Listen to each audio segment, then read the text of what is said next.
Ever wonder how China became the country it is today? It wasn't a peaceful transition.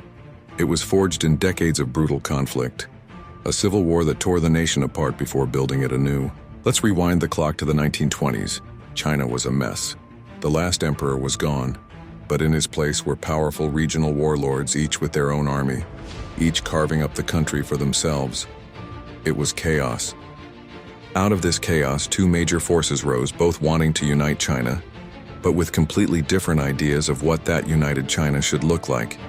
On one side, you had the nationalists, the Kuomintang or KMT, led by Chiang Kai-shek. They were backed by business elites and Western powers. Their vision was a modern, capitalist republic. On the other side, you had the communists, the CCP, led by a young revolutionary named Mao Zedong. They drew their strength from the massive, impoverished peasant population, promising land reform and an end to foreign exploitation.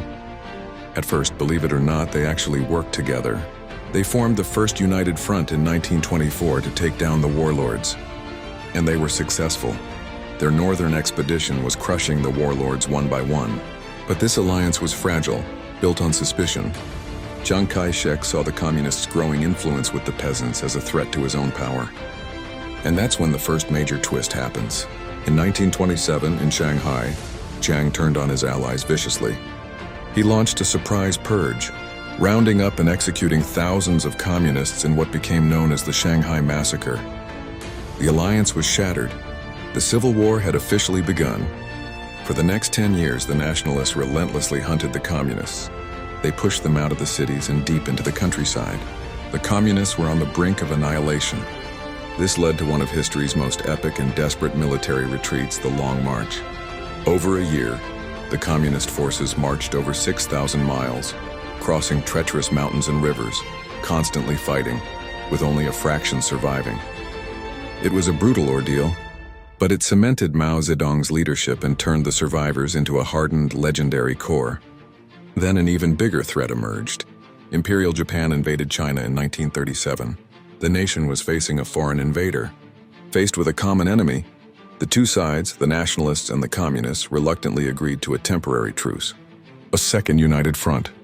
They fought the Japanese, sometimes together, sometimes separately, for 8 long years. But even during this truce, they were both jockeying for position, preparing for the inevitable. The nationalists took the brunt of the conventional fighting against Japan, which severely weakened their armies. The communists, on the other hand, used guerrilla tactics, expanding their influence in the countryside and winning over the hearts and minds of the peasants. When World War II ended in 1945, the truce was over. The final decisive chapter of the Civil War began. Everyone thought the nationalists would win. They had a bigger army, American equipment, and controlled all the major cities. But their government was corrupt. Their troops were exhausted, and they had lost the support of the people.